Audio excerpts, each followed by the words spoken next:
Again, this webinar is the Microsoft Teams and QuickStart tips. Run through 10 different tips. Some of you maybe are just getting started with Teams. Perhaps some of you have been using it for a little bit. I do hope everyone is doing well considering the crisis in our nation, in our world. And I know the use of Microsoft Teams has just skyrocketed. So I'm glad with WebAge Solutions to present this webinar. Hopefully it'll give you some some tips and help in using it. So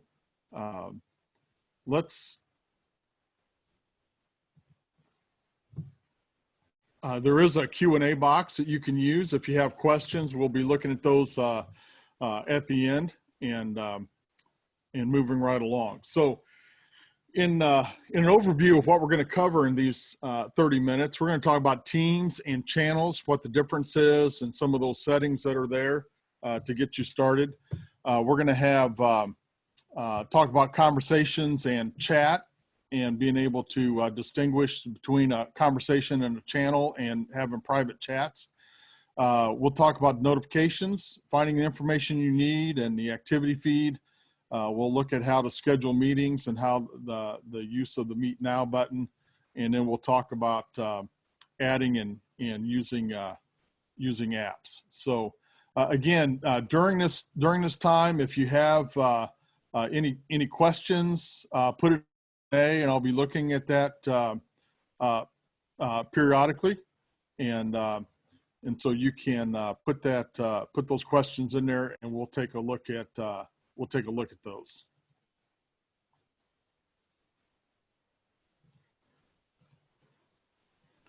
So the first tip that I want to cover is to know your team. There are 3 different types of teams that you can set up and use, or perhaps they are already set up in your organization.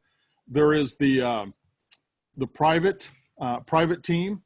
And people need permission to join that. If they are not a member of that team, they will never see that team being available for them. And then we have a public team. Public team is available to everyone, but you need to join that team in order to be part of the conversations, the collaboration, the sharing the files. But it is open and anybody can join that. And then the third is the organization-wide. And this is where everyone in your organization is automatically a member of that team. Oftentimes, this is kind of like the highest level where the organization wants to put out information for everyone, news and other items that are out there. So let's quickly take a look at these.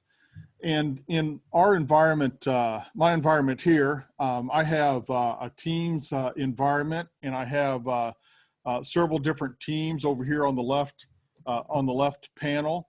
And I want to take a look at each of those, and we'll look at those 3 different types of teams that are available. So if I click on the organization here, there's a general channel that's automatically created every time a team is created. We'll talk about channels in a minute. But if you notice when I click on a team that I called organization, over here on the top right, there's a label that says org-wide, and that is that organization-wide where everybody is already a member of that team. And then if I come down to human resources and I click on that in the general tab, notice over here on the top right, it just uses the word org. And that means that is a public team and anybody can join that public team. And then I have a SBSI management, and I've changed these icons. I'll show you that in a minute. That's part of getting to know your team is being able to quickly look at what kind of teams you have. When I click on the SBSI management, notice over here on the top right, it has the word team. And so that just shows you that is a private team. Now, on these teams, there is an ellipsis that you can click on next to the team name. And when you click on Manage Team, you have different tabs to help you navigate the settings for that team. So part of getting to know your team is realizing that you can kind of drill down on the team. If I look here on the members, it tells me I have one owner, that's me, and I have 11 different members and guests, and these are just names in the organization that I'm using for this webinar. It also shows me the channels. I can click on the settings. Here's where I change the icon for that team picture. There are analytics that are available for that team, and you can also take a look at some apps or things that have been installed in your team environment. So again, there's three different types of team: the private, the public, and then the organization. In our listing of teams here, notice there's a button down here or where I can collapse and show hidden teams. So any of the teams, if I don't access it very often, I can hide it, and it's still available.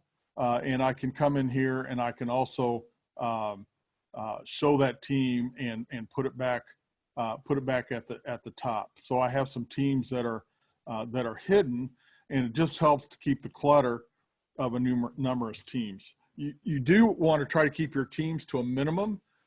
Teams are often used for a very high level, like for major initiatives or maybe divisions within your company, maybe one that's company-wide, and then the channels is where you will drill down for that. I can join a team by coming down here at the bottom. If I click on that, I can create a team, or if a code has been sent to me, I can do that. And here's a public team that I have not joined yet. It was created by another user. And if you remember, on the public teams, they are available to everyone, but you have to join them to be a part of that. So I could join, I can join this team, and it would show up on my team's listing there, and it's telling me that it's joined. So that's just kind of a high level overview of the teams. Again, there's three kinds of teams there, and get to know your teams and look at the settings, look at the members, show and hide those teams, and that'll help you navigate around what kinds of teams that you have. The second tip that I want to refer to is to use the channels for your team. Channels are dedicated sections of the team. They help you focus maybe on a topic or a project or a department. Maybe you have several divisions, like an HR division, and you have several departments in that, or maybe IT division. You have the help desk department. You have new application development. And so you maybe have different departments, and those would be channels under IT. There is standard and private channels. And so you can have public and private teams, but also within that, you can have channels that are available to everyone in that team, which is standard, or you could create a private segment under that. We'll take a quick look at that. In the channel, you have the conversation, and you can share files, you can collaborate, you can do meetings. And so let's take a look at the channels in our team's environment. So use the channels for your team. So whenever you create a channel, again, the general tab is always created.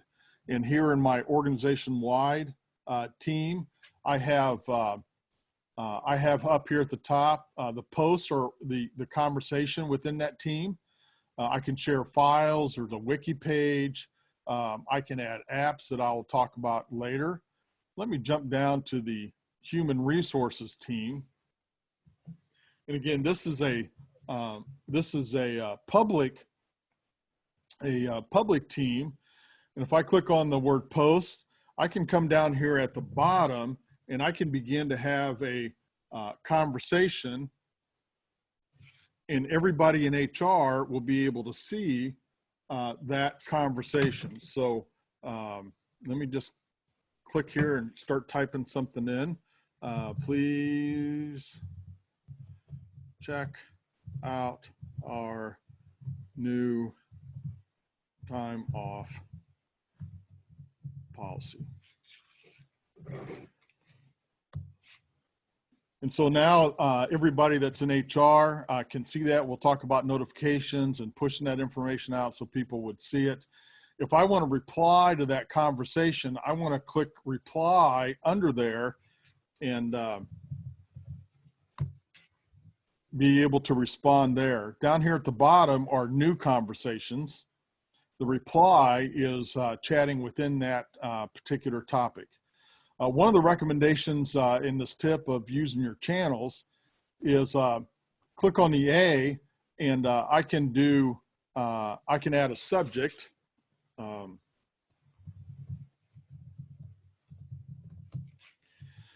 And then I can start the conversation here.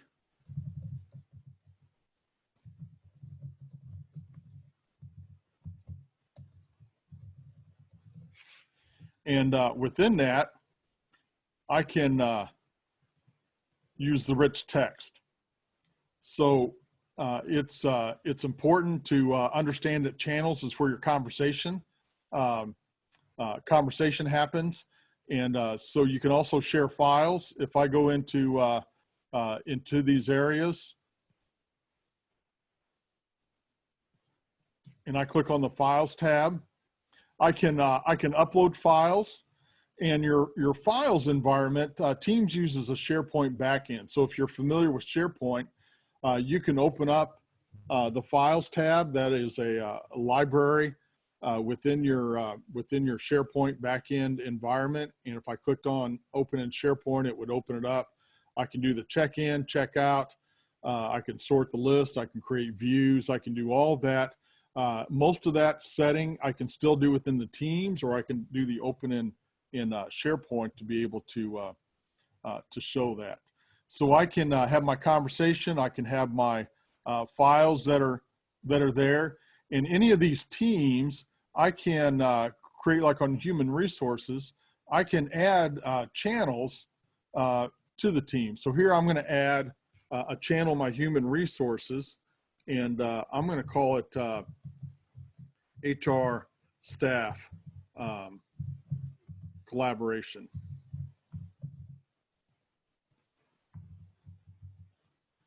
Let me use the word private just so you can, I'm going to show the differences there.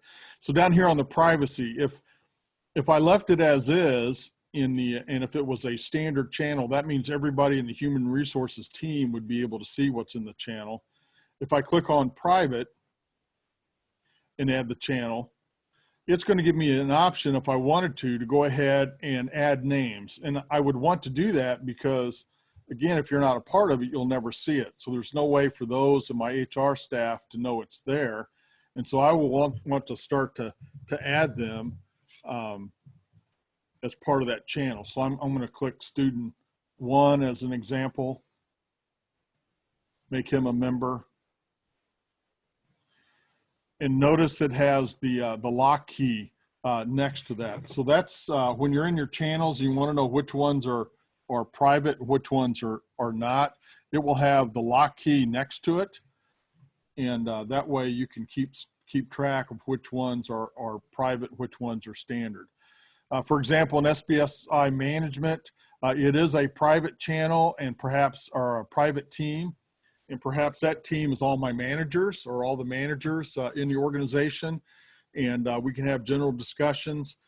Then I created a private channel, maybe for executives, and the private channel is a subset of the team. So the only way I can add an executive is that they are already a member of that channel. So they have to be a member of that team. So they have to be in the team in order for us to assign them and give them rights to the private channel.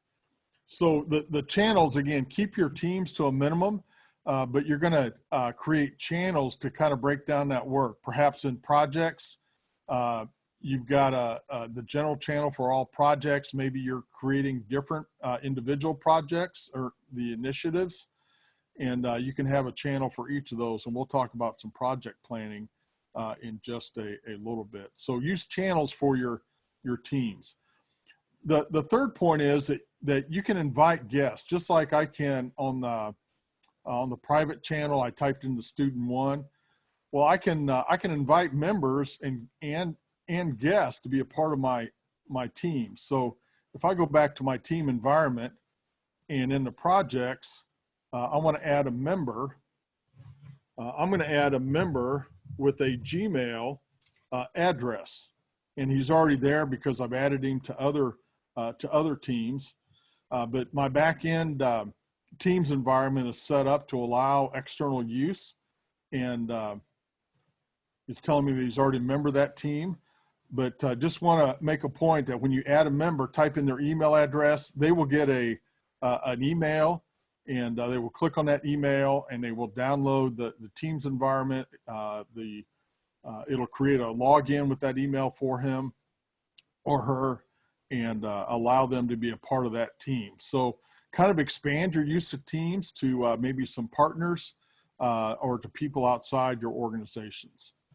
Now, tip number 4 is using the chat for the private conversations. If you remember on the channels, anybody in that channel can see the conversation and participate.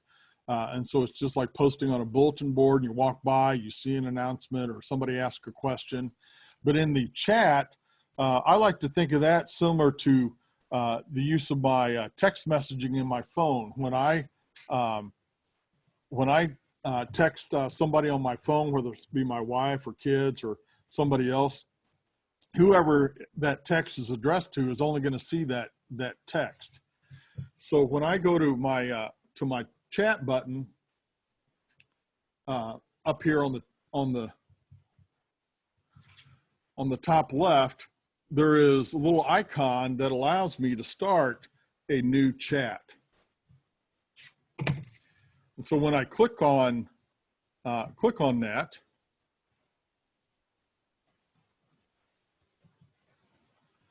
it gives a new window, and I start typing in the names of people I want to chat with. Now, if I've already chatted with them, it's just like your text messages. It's going to show a history of that chat. Or I can add people to this. And again, I have a conversation here.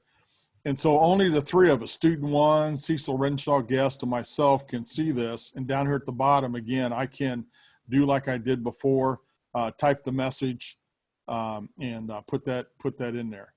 The other advantage on this chat, if I come back up here and click on that pencil, whereas I was typing it in, there was a down arrow, I could give it a group name. I'm just going to call it group demo. I could call it friends. I could call it coworkers. I could call it whatever I wanted to. And I strongly encourage in your chat to give it group names. That way, as you look through and you see some things here with a group name, it's easy for me to find an existing chat. And so whenever possible, I talked about in the Teams conversation, you want to give it a subject.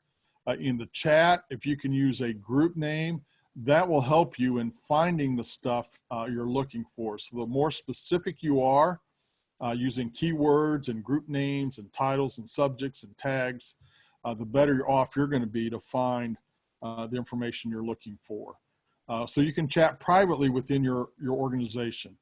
Tip number 5 is to understand the notifications. Now this is, I'm just giving you a flyover in the webinar. We do offer a half-day course that goes into more detail. We offer a full day, one-day course that has some exercises built in, and we do a deeper dive on some of these settings to kind of tweak it or to help you get the most out of your collaboration with your organization. So in understanding the notifications, I want to point out 2 main parts of this in the notifications.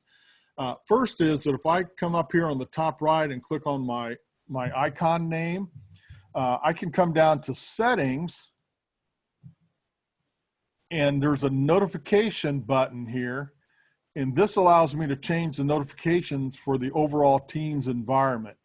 And so anytime that I'm mentioned in a in a conversation somewhere, in using that @ sign, I'll show you in just a second.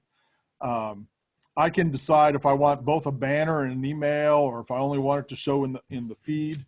I can do that the same with chat messages, any changes in the team environment, meetings. I have these options. So you can change your notifications in the Teams environment by going there. You can also go to a particular team,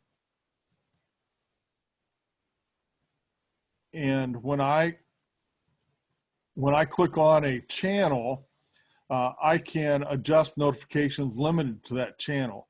There is no option, as I was showing you here a second ago, of notifications in the team, because all of the work, all the collaboration is done within a channel.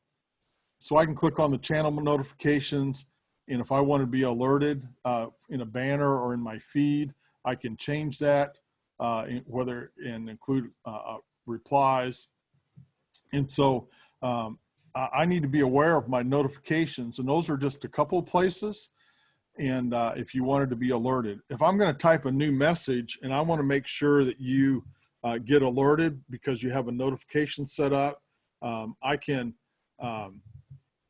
put the @ sign in front of your name and then type the message. And when that happens, student 1 will get notified, and that information will be put. So if you want to make sure that somebody gets notified or aware of it, use the @ sign before their name. Tip number 6 is to maximize the activity feed. The activity feed shows all of your notification and everything that's happened lately in the channels that you follow. So the activity feed up here on the top left are things related directly to you, and things are highlighted here that I haven't read yet to pay attention to. So the activity feed, we cover that in more detail in a full day course too. But the activity feed is another way to help you track and to follow what's going on. Tip number 7 is to use the meetings environment. And I want to talk about 2 specific things, the calendar and the Meet Now. The calendar is where you can schedule a meeting and put it on the calendar, and you can do that within a channel. The Meet Now is perhaps you're having a conversation and you want to do a quick Meet Now to connect through the web environment, either in a video mode or just audio to do that. And I'm showing you here there are 2 or 3 different ways to do this. So in my environment here, I have the calendar. Now, if you are a guest with an outside email, or if you have the free version of Teams, you will not see the calendar because you will not be allowed to schedule meetings. You can do the Meet Now, but you cannot schedule. So when I click on the calendar over here, I can click on New Meeting, and I can give it a title. If I type in required attendees, they will get an email.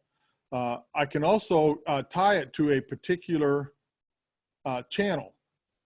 And when I do that, that meeting in the video recording and the conversation chat that goes on with the meeting will be included in that channel. If I don't pick a channel, it will be in the chat. The drawback is just because I pick a channel, it doesn't mean that people in the channel will get an email. I have to do that individually up here under the required attendees. And in our class, I talk about a few workarounds for that. It would be nice that if I listed a channel, everybody in the channel would automatically get an email, or if I had a checkbox, I could do that. So that is scheduling the meeting with the calendar. I can also, in my Outlook environment, there is a Teams connector, and I can schedule a Teams meeting. And this is where I can use one of my groups or my distribution groups to schedule the meeting, but I cannot conduct the meeting within the channel. So the drawback is I can't use a channel. The positive is that I could send it to a group if I wanted to. The The other option in Teams is the Meet Now. I see that in my calendar. If I click on my Teams and I'm in a channel, I have the little video recorder down here where I can do a Meet Now. Or if I'm on my chat environment and I'm talking with a few people here, I can click here and do a Meet Now. And in this Meet Now environment, I'm calling that guest, and they were going to get an alerted. They're going to get a pop-up saying that they are being called for that meeting, for that Meet Now.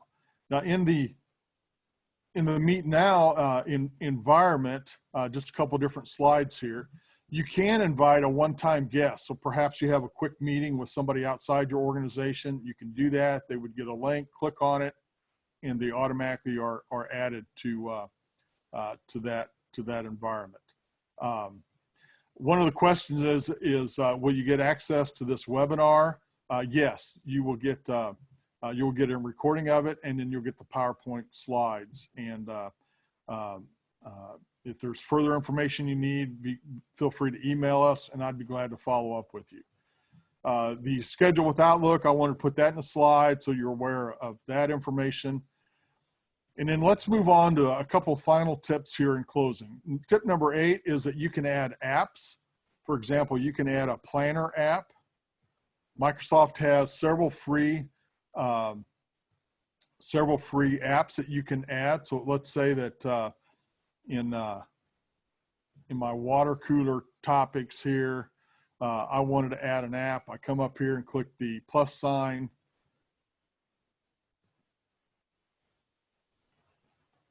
And there's lots of different Microsoft ones that are free that you can use. And here's the planner app.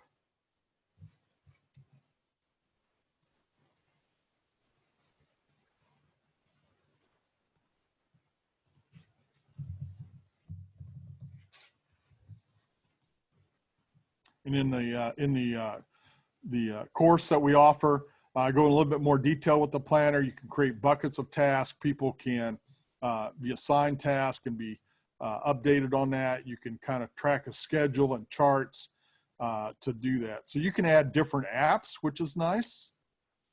Tip number 9 is be sure and check out the mobile app. It is pretty slick. Download the app on the mobile. Or you can use the web environment if you're a guest somewhere, and people can open up Teams, and it almost looks identical to the desktop. You don't have all the features, but it's pretty robust. And the final one here at the end of our 30 minutes is that search is your friend. And so here at the top, if I go, let me pull my window down a little bit here so I can see it. Here at the top, if I click the / I get a list of available shortcuts.